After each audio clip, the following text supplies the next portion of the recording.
podríamos mencionar que Hipócrates en este caso fue el primero, el que describió sus síntomas, por ejemplo, en un marinero que presentaba todas estas contracciones musculares, ¿no?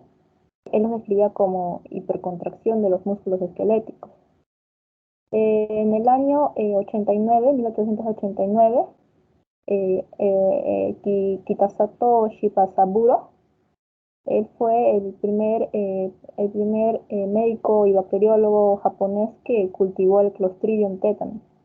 Posteriormente, ya en el año 1899, Knut Faber fue el que descubrió la toxina causante de la enfermedad, ¿no?, del tétano, que justamente fue bastante oportuna, ¿no?, porque a partir de ello se pudo condicionar, ¿no?, para que más adelante se desarrolle la vacuna.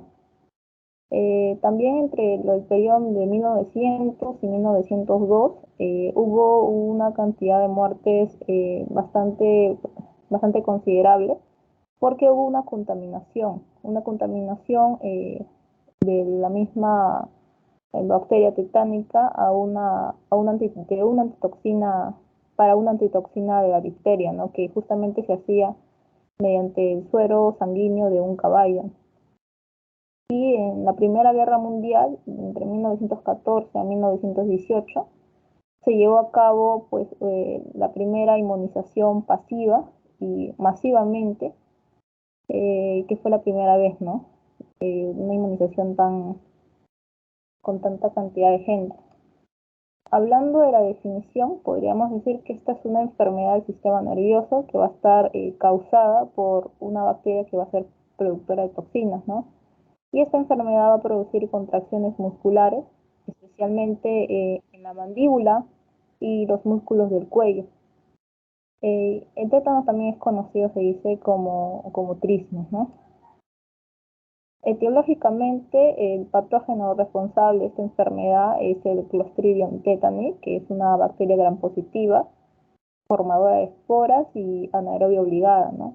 Esta se va a encontrar ampliamente distribuida en el ambiente, principalmente en los suelos y en el tracto también gastrointestinal de humanos y animales domésticos, ¿no? Puede ser también en caballos, perros o gatos. Estas esporas del Clostridium tetani generalmente van a entrar a través de heridas contaminadas y sus manifestaciones clínicas son causadas por una exotoxina, ¿no?, que es la tetanospasmina. Esta va a producir, se va a producir cuando la bacteria se va a degradar, ¿no? Esta toxina va a entrar a las terminaciones periféricas y va a permanecer allí, ¿no? Entonces va a viajar en dirección retrógrada a lo largo de los axones y de la sinapsis, y pues por último llega al sistema nervioso central, ¿no?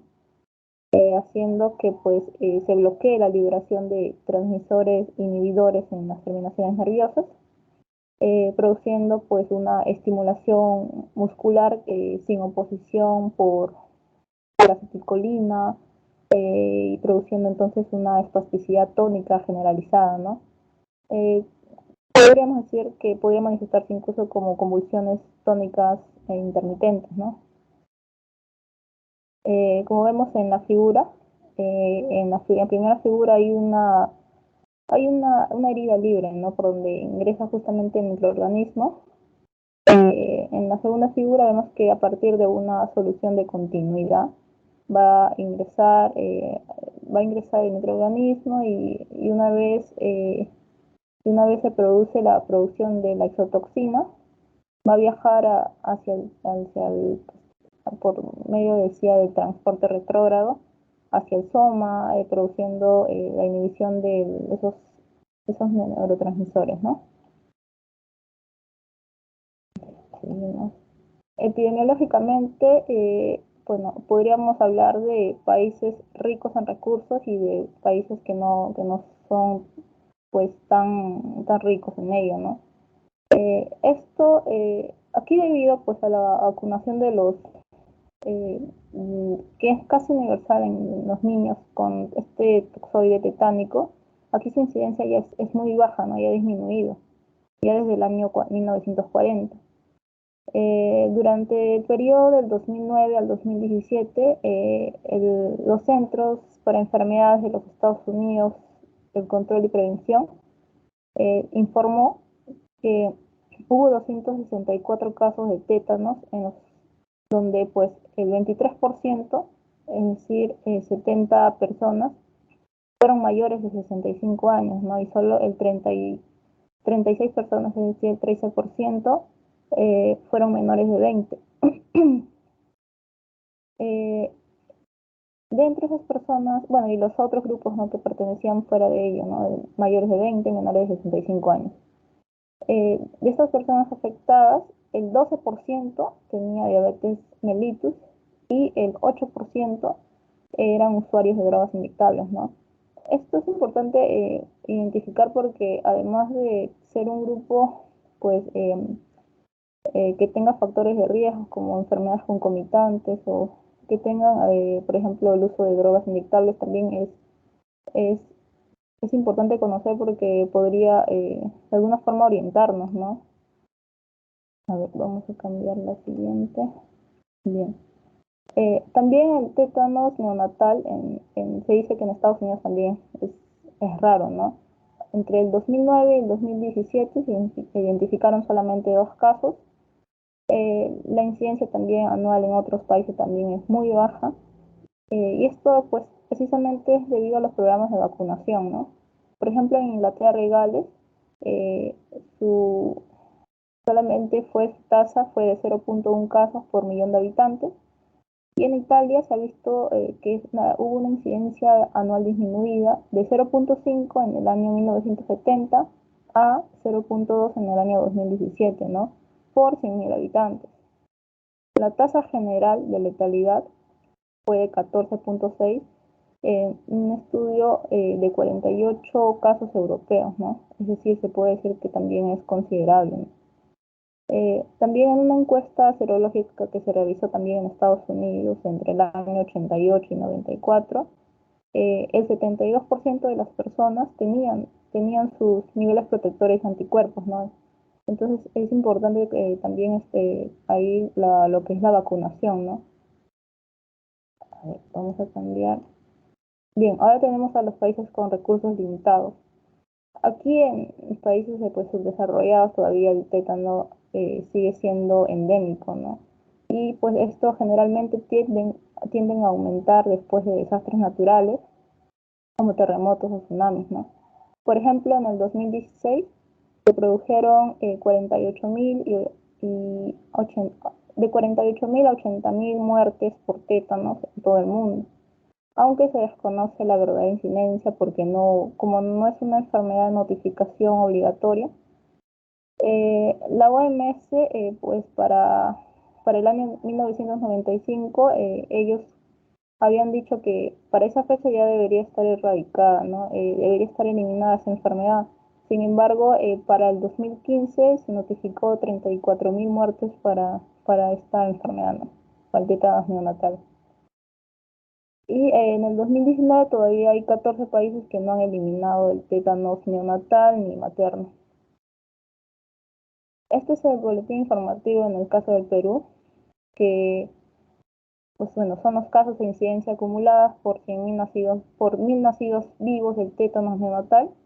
En el 2021 vemos que hay 3 casos, que son 3 casos confirmados, 2 menores de 12 días de edad, una de ellas proveniente del departamento de San Martín y la otra proveniente de Loreto, y hubo una tercer menor de 14 días de nacimiento del departamento de Ucayali.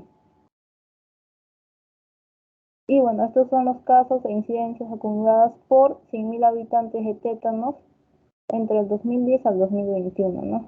Exactamente en el 2021 se reportaron 17 casos, 15 confirmados y 2 probables, teniendo entonces una incidencia acumulada de 0.05 por 100.000 habitantes. Vamos a encontrar también factores predisponentes que pues debido a que el Clostridium tetani no crece en tejidos sanos, justamente aparecen, ¿no? Una una especie de convergencia de factores para que esa toxina se elabore bien, ¿no? en el huésped, ¿no? Un huésped humano. Y pues esta combinación va a incluir la ausencia de anticuerpos, ¿no? Y pues, o puede ser también una lesión permanente, penetrante, una coinfección con otras bacterias, un tejido desvitalizado, un cuerpo extraño o una isquemia localizada. El tétano puede presentarse, perdón, en uno de cuatro, en uno de cuatro de estos patrones clínicos: el generalizado, el local, el cefálico, que es el del dolor de cabeza, y el neonatal. El periodo de incubación es de aproximadamente 8 días, pero va a variar de 3 a 21 días, ¿no? El, el periodo de incubación suele ser más corto en el tétano neonatal que el no neonatal. Hablando entonces del primero de ellos, el tétano generalizado, esta es la forma clínica más común y grave. El síntoma de presentación en más del 80% es el trismo, con las contracciones, ¿no? Aunque los pacientes a veces pueden presentar inicialmente con tétano cefálico localizado, ¿no? Sus síntomas pueden ser pues la hiperactividad autonómica, que estas se manifiestan como sudoración, taquicardia. En las últimas fases de la enfermedad pueden presentar sudoración profusa, arritmias cardíacas, hipertensión o hipotensión, incluso fiebre, ¿no? Los pacientes con tétanos generalizados generalmente tienen una contracción tónica, ¿no? Es decir, eh, se van a empezar a pues, acercar sus musculitos hacia ellos, sus manitos, los pacientitos, en el caso del tétano neonatal, por ejemplo. Y bueno, eh, ya que en estos pacientes en el tétanos no hay deterioro de la conciencia, estas contracciones son pues dolorosas. Los espasmos tetánicos aquí pueden desencadenarse por ruidos fuertes o estímulos sensoriales como el contacto físico o la luz, ¿no? Aquí las contracciones musculares tónicas y espásticas son responsables de la mayoría de los hallazgos clínicos, como la rigidez de la nuca, el opistoto, nos vemos aquí, la sonrisa sardónica, abdomen rígido en forma de tabla, ¿no? Periodos de apnea u obstrucción de las vías respiratorias también superiores, y esto pues debido precisamente a la contracción de los músculos torácicos, ¿no? También de los músculos glóticos o faríngeos, también la disfagia, ¿no? Los otros tipos de tétanos son, por ejemplo, el local, el cefálico y el neonatal, como habíamos dicho. El local pues se da en raras ocasiones. También se presenta con contracciones musculares tónicas y espásticas, ya sea en una extremidad o una región del cuerpo, ¿no? Y pues este tipo de tétano a menudo, pero no generalmente, puede llegar a evolucionar a tétanos generalizado, ¿no? En el tétano cefálico, aquí los pacientes, pues generalmente son pacientes con lesiones en la cabeza o cuello. Inicialmente solo pues afecta a los nervios craneales, ¿no? Aquí los pacientes también pueden llegar a desarrollar un tétanos generalizado, ¿no? Pueden pues presentar hallazgos clínicos confusos como la disfagia, el trismo, neuropatías craneales, también focales que incluso podrían conducir a un diagnóstico erróneo que se trate de algún tipo de accidente cerebrovascular, ¿no? Aquí el nervio facial es el nervio más común que puede llegar a estar afectado, pero también pueden llegar a estar otros nervios craneales afectados como el sexto, el tercer, el cuarto, el, el, el 12º también, ¿no? En el tétano neonatal, este ocurre cuando se usan mal técnicas asépticas, ¿no? En el manejo del cordón umbilical, ¿no? Eh, por ejemplo, en las mismas madres inmunizadas, ¿no? aplicación también de sustancias no convencionales al muñón umbilical. También puede resultar de manos e instrumentos sucios o incluso por contaminación, ¿no? Paja u otros materiales que no estén estériles al campo del parto. En el tétanos neonatal ocurre pues en bebés dentro de los 5 a 7 días después del nacimiento y bueno, hay un rango también de 3 a 24 días y aquí el inicio, como había mencionado, suele ser más rápido, ¿no? Puede incluso progresar en horas en lugar de días, que en el tétanos de personas mayores. Este tétanos neonatal puede manifestarse con rechazo a la alimentación, dificultad para abrir la boca, debido pues, justamente al trismo, ¿no? Luego pues se detiene la succión, se contraen los músculos faciales, lo que produce la risa sardónica, ¿no? Aquí justamente las manos están pues apretadas, los pies van a estar flexionados, incluso aumentan el tono muscular, no están más duritos. Vamos a cambiar de diapositiva. Ya. Bueno, aquí el diagnóstico del tétano suele ser obvio por todas las manifestaciones clínicas, ¿no? De aquí debe sospecharse básicamente cuando el paciente tenga antecedentes de una lesión propensa a tétanos, ¿no? Incluso de una inmunización inadecuada.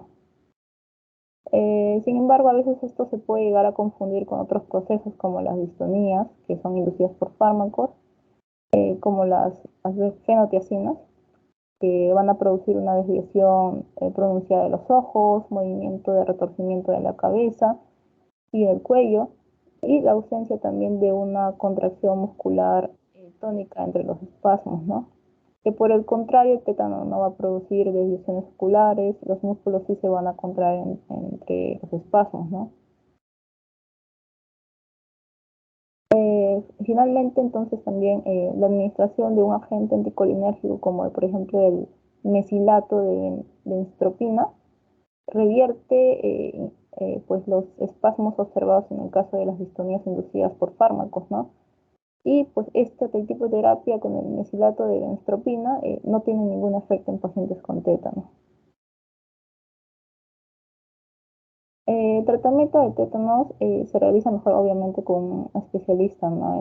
en el UCI, que, bueno, que esté capacitado en lo que son sus complicaciones, manejo temprano y también el manejo de las vías respiratorias, ¿no? Pero como hay poca evidencia para apoyar algún tipo de intervención terapéutica particular, ya que solamente hay 6 ensayos aleatorios eh, durante los últimos 20 años, ¿no? Pero los objetivos del tratamiento va a incluir pues detener la producción de toxinas, neutralizar la toxina no unida, manejo de la vía aérea, control de espasmos musculares, manejo de la disautonomía, manejo general de apoyo también. Primero vamos a hablar de detener la producción de toxinas, ¿no? Primero de ellos el manejo de heridas. Todos los pacientes aquí con tétanos deben someterse a un desbridamiento de heridas o aseo quirúrgico, que vendría a ser eliminación del tejido muerto, dañado o infectado, para de esta forma erradicar las esporas y el tejido necrótico, ¿no? Esto, ¿para qué? Para evitar que se produzca condiciones ideales para que esta bacteria pues pueda germinar, ¿no? Tenemos también la terapia antimicrobiana con metronidazol. Metronidazol 500 miligramos por vía intravenosa de 6 a 8 horas.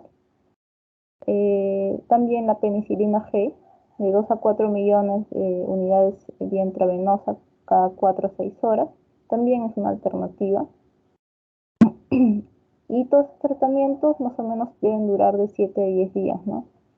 Pero en el caso de que se sospeche una infección mixta, la cefalosporina de primera, segunda o tercera generación, como el caso de la cefazolina, la cefuroxima, ceftriaxona también, se puede utilizar, ¿no? Otro agente alternativo también es la doxiciclina, ¿no? 100 miligramos cada 12 horas. Y bueno, también existe pues otros agentes con actividad contra este entre este agente etiológico son los macrólidos, la clindamicina, la vancomicina, clorafenicol también, ¿no? La neutralización también de la toxina no unida, ya que la toxina del tétano se va a unir irreversiblemente al tejido, solo la toxina no unida va a estar disponible precisamente a la neutralización. Por ello, el uso de la inmunización pasiva para neutralizar a la toxina que no está unida se va a asociar a una mejor supervivencia, ¿no? Y por ello se considera un tratamiento pues estándar. Tenemos por ello la inmunoglobulina antitetánica humana, la HTIG, que es la preparación precisamente de elección, ¿no? Por ejemplo, en los Centros para el Control y Prevención de Enfermedades de los Estados Unidos se recomienda una dosis única de 500 unidades por vía intramuscular y las dosis deben administrarse tan pronto como se consigue el diagnóstico de tétanos, ¿no?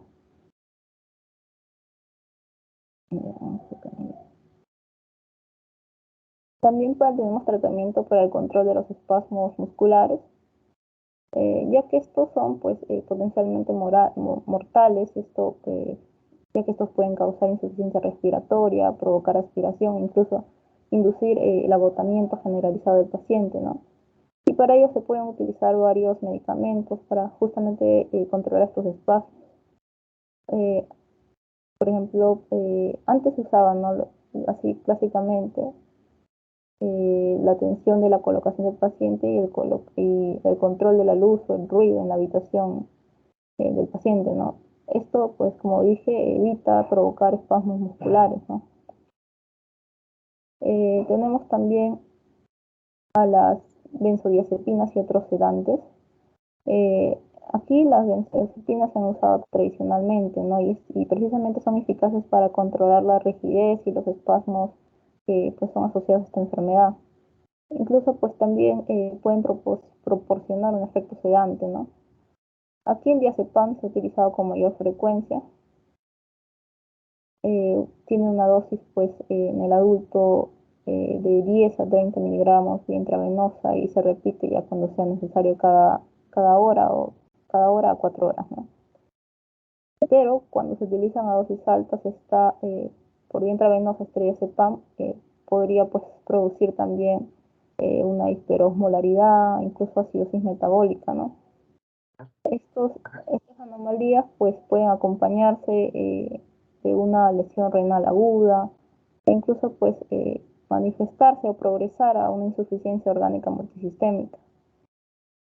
Eh, Precisamente entonces para evitar estos problemas, cuando se requieran de altas dosis, se puede administrar de una infusión continua de midazolam, ¿no? También intravenoso. Otros medicamentos que también pueden ser necesarios cuando se necesite de un periodo prolongado, eh, deben estar, pues, deben ser considerados como, eh, deben tratarse de evitar, ¿no? Porque a veces estos tienen reacciones que posteriormente causan dependencia, ¿no?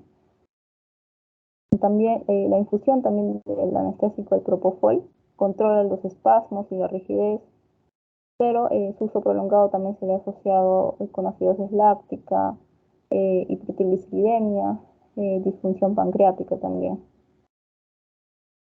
Agentes bloqueadores también neuromusculares. Estos se usan cuando la sedación por sí sola ya es inadecuada, ¿no? Y bueno, aquí se prefiere el becuronio, que son pues, que es un neuromuscular cardiovascularmente inherente.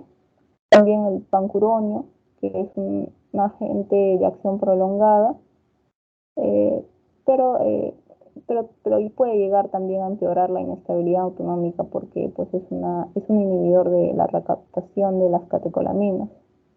Eh, Tenemos el baclofeno, que estimula los receptores GABA también, y se ha utilizado pues en pequeños estudios, ¿no?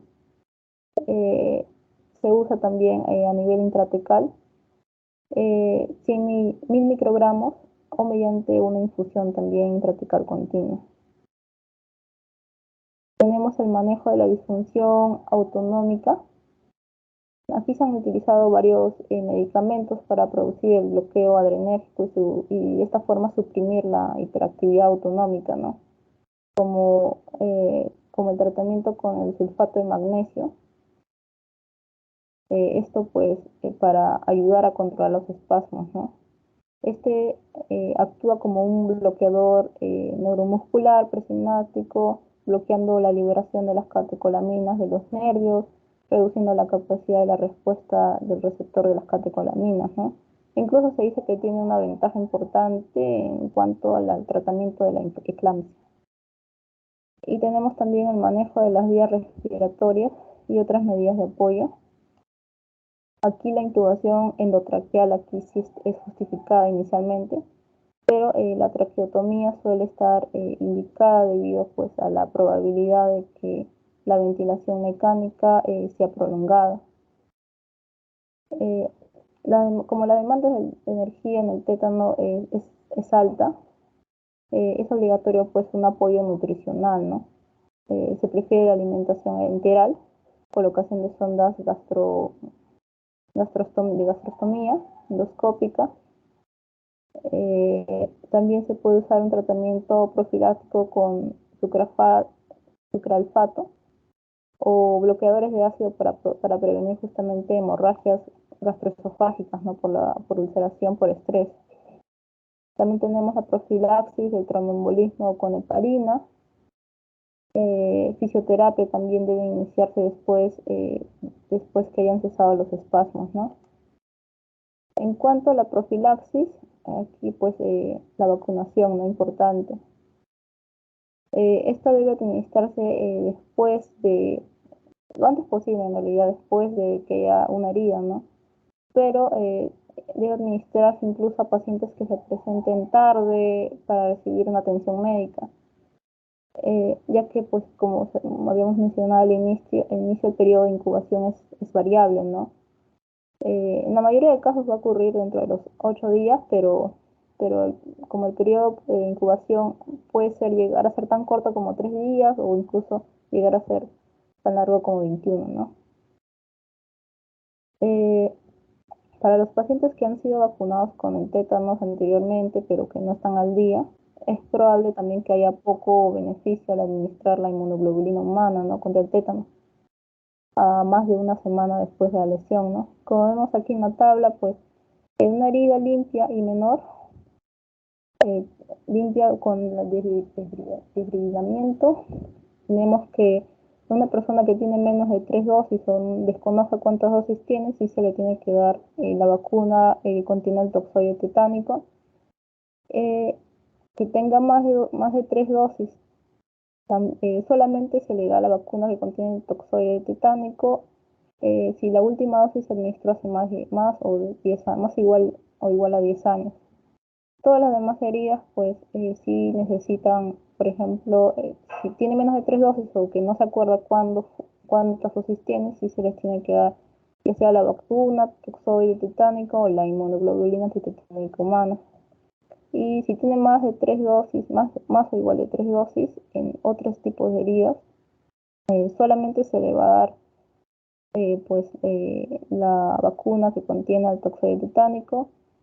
Si fue su última dosis hace más o igual a 5 años, ¿no? La inmunización también en mujeres embarazadas eh, o en edad fértil también va a reducir la mortalidad por tétanos neonatal hasta en un 94%, ¿no? También es, es considerar bueno mejorar la higiene durante los partos en entornos donde los recursos sean limitados, ¿no? Y bueno, aquí también traje un video, no sé si se llega a ver. Me avisan a ver si se ve. Entonces, si se llega a ver el video porque ahí está dando en play. Sí se ve y se escucha. Voy a ponerle aquí subtítulos para los subtítulos.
Está en español.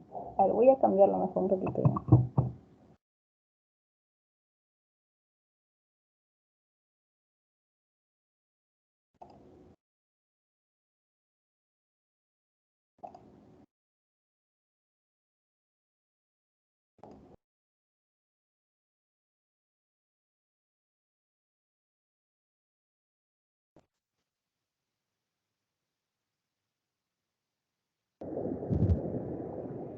Tetanus is an acute, often fatal disease caused by a toxin produced by the bacterium Clostridium tetani.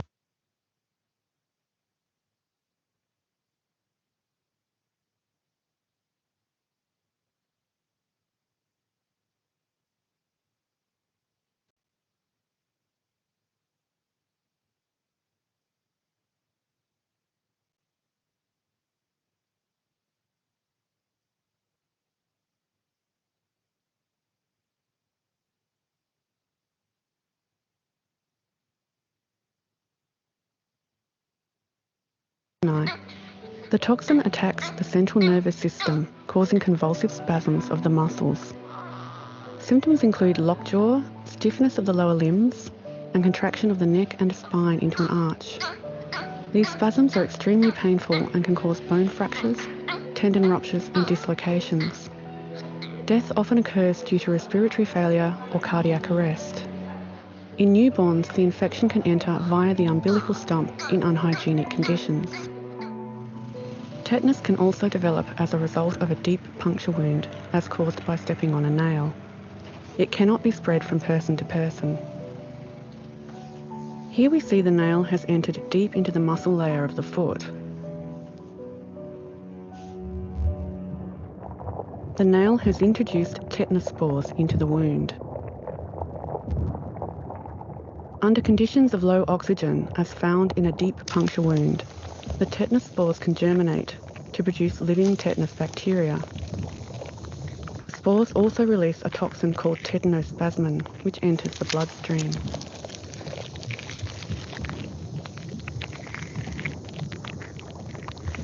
Bacterial numbers increase as they grow and divide.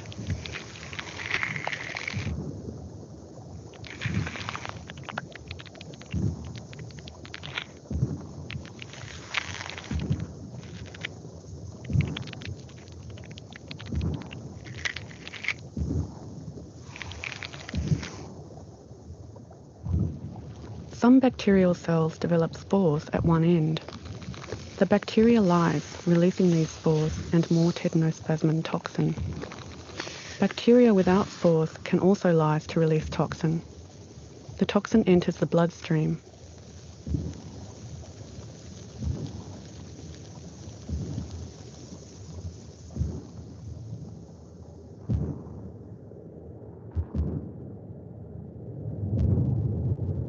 Movement is enabled by skeletal muscles, and skeletal muscles are controlled by motor neurons.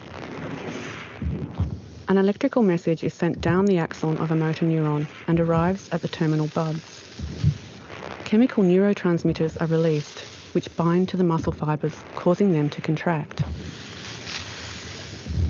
Shortly after, the neurotransmitters are released from the muscle fibres, allowing them to relax.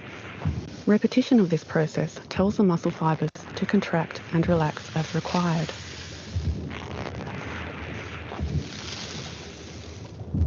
If you are infected with tetanus bacteria, the tetanospasmin toxin can reach motor neurons via the bloodstream.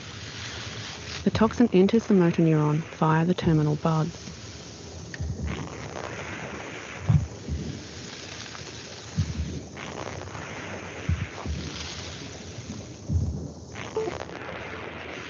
The toxin then travels up the axon towards the neuron cell body, which is found in the spinal cord.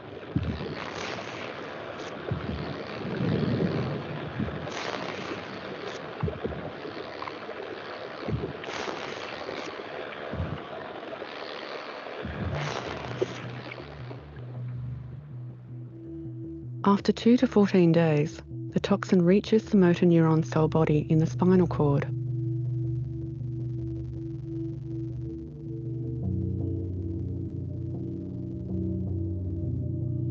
Other toxins travelling in the bloodstream also enter motor neurons and make their way to the spinal cord.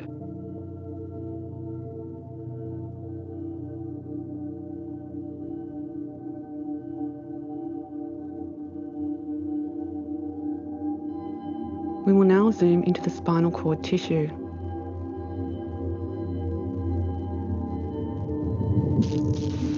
In the spinal cord, the motor neurons are controlled by inhibitory interneurons. These interneurons prevent the motor neurons from constantly firing. Tetanospasmin toxins arriving in the motor neuron cell body interfere with the action of the inhibitory interneurons. To see how the toxin exerts its effect, we will zoom in on a synapse between a motor neuron and an inhibitory interneuron. The interneurons release inhibitory neurotransmitters into the synaptic junction. These prevent the firing of motor neurons so that the muscle fibres they control do not constantly contract. Tetanospasmin toxin moves out of the motor neuron across the synapse into the inhibitory interneuron. The toxin prevents the release of inhibitory neurotransmitters from the interneuron. The interneuron can no longer control the motor neuron, so the motor neuron fires constantly.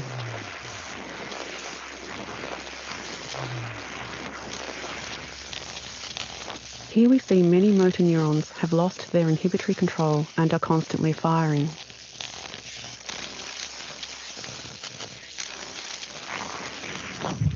This leads to continual release of neurotransmitters from the motor neuron terminal buds, which cause the muscle fibres to contract repeatedly until spasm occurs.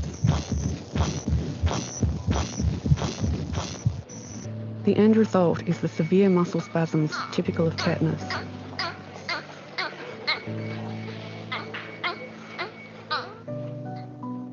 Tetanus is rare in most developed nations with comprehensive vaccination programs. With adequate immunisation, tetanus is a completely preventable disease. However, in the developing world, where vaccination is uncommon, tetanus is one of the top 10 causes of death. Many organisations are working to increase access to vaccination in developing nations, including vaccination during pregnancy and access to hygienic birthing conditions. You can protect yourself against tetanus by maintaining adequate immunity into adulthood by having a booster shot at least every 10 years.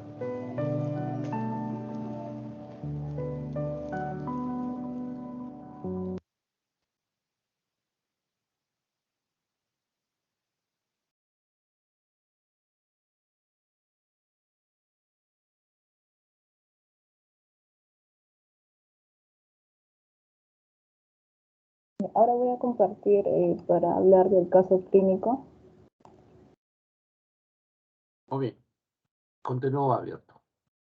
Abierto.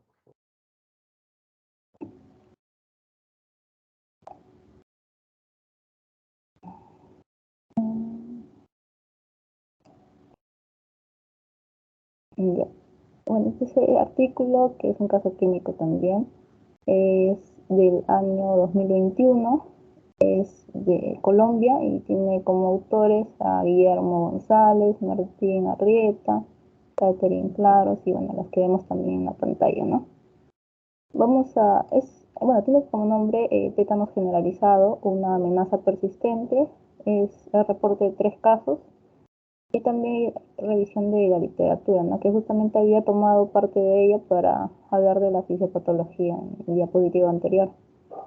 Vamos a revisar el caso 3, que pues este es un varón de 43 años, electricista, sin antecedentes médicos, quien 7 días previos a la consulta recibe una descarga eléctrica sin producirse aparentes heridas cutáneas. Presenta inicialmente lumbalgia, recibe manejo en primer nivel con AINES y por persistencia de síntomas fue remitido a otra institución, ¿no? En el examen físico se evidenció opistótonos y trismus y rigidez generalizada, como vemos aquí. En la figura 1, aquí el paciente está en decúbito supino, hay presencia para la dificultad en la apertura bucal, justamente debido a la contracción de los músculos maceteros, ¿no? Formando el signo clásico del trismus. En la figura 2 también el paciente en posición de cúbito supino. Aquí vemos una contracción muscular generalizada, lo que provoca una extensión del cuello y de la misma columna, dejando una especie de arco debajo de ella, ¿no? De la columna, formando esta posición clásica de opistótonos, ¿no? Y aquí vemos un video, a ver, voy a poner aquí, no sé si se llega a ver, me avisan.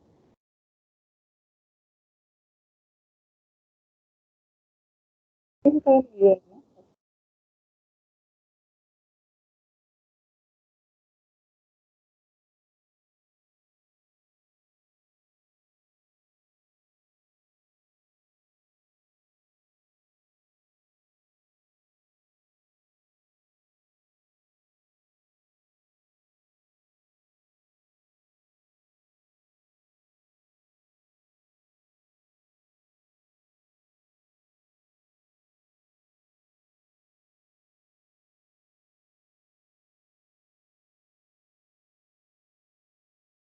Ya, como vemos en el video, ¿no? Todo tiene los mismos signos clásicos, el opistótonos, el tener rigidez en la nuca, trismus, ¿no? Volviendo entonces al caso, no se identificó la puerta de ingreso de la infección, se procedió a realizar una intubación orotraqueal, pseudoanalgesia, relajación muscular, administración también de la antitoxina tetánica en el músculo deltoides e intratecal también. Su manejo después continuó en cuidados intensivos y durante su hospitalización presentó trombosis venosa profunda con tromboembolismo pulmonar, a pesar de una tromboprofilaxis, ¿no? Con enoxaparina a dosis estándar.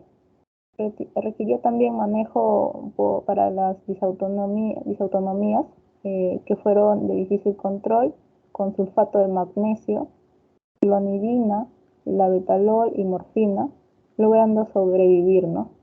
Y posteriormente fue egresado para continuar un plan de rehabilitación domiciliaria. Bueno, este artículo como conclusión menciona que todavía el tétano sigue siendo una enfermedad grave y altamente mortal, ¿no?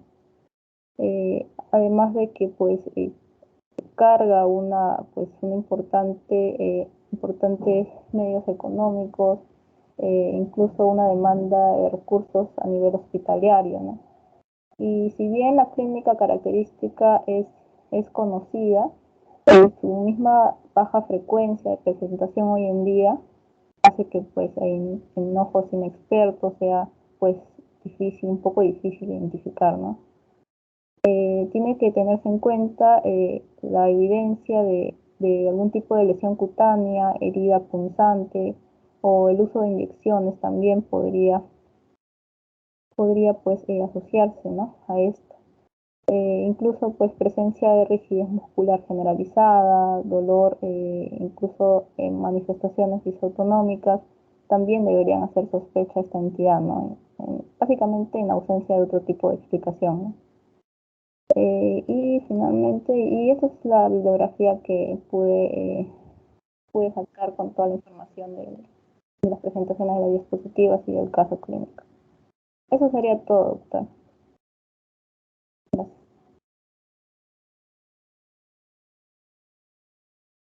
Falta la presentación de la revista de revistas. Eso lo tomé, doctor, como información de parte de la misma diapositivas. Agarré de Up to Date y la misma revista del caso clínico, que cogí la fisiopatología. No, y para hacer caso clínico es muy corto, ¿ah? Si a eso te quieres referir, que estás haciendo la revista de revistas del caso clínico, está incompleta tu presentación. Bueno, yo entiendo que hay que analizar bien que el caso clínico es un caso clínico y la revista de revistas es otro tema. Bueno. O sea, lo podría continuar mañana, doctor.